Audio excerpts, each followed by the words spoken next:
નખત્રાણા તાલુકાના રવાપર ગામે 15મી ઓગસ્ટના 79મા વર્ષ સ્વતંત્રતા પર્વ નિમિત્તે આજે કાર્યક્રમ કરવામાં આવ્યો।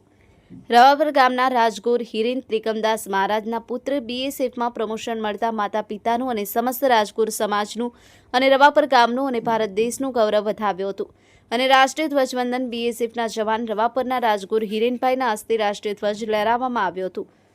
આ પ્રસંગમાં રવાપર ગામના સરપંચ, ઉપસરપંચ, પંચાયતના સદસ્યો, રવાપર પ્રાથમિક શાળાના શિક્ષકો, શાળાના બાળકો, પ્રિન્સિપાલ, એસએમસીના સભ્યો, પત્રકાર ભાઈઓ સૌ સાથે મળી અને રાષ્ટ્રગીત ગાઈ અને સલામી આપી હતી અને રવાપર ગ્રામ પંચાયત કચેરી ખાતે સરપંચ પરેશભાઈ રૂપારેલના હસ્તે ધ્વજવંદનનું કાર્યક્રમ કરવામાં આવ્યું હતું।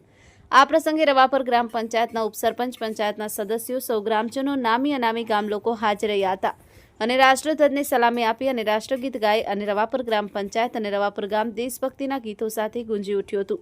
Hasam Thodiya, daily crime news, Ravapar. અમારી ચેનલને લાઇક, શેર અને સબસ્ક્રાઇબ કરો। ડેલી ક્રાઇમ ન્યૂઝ, સત્યની સાથે।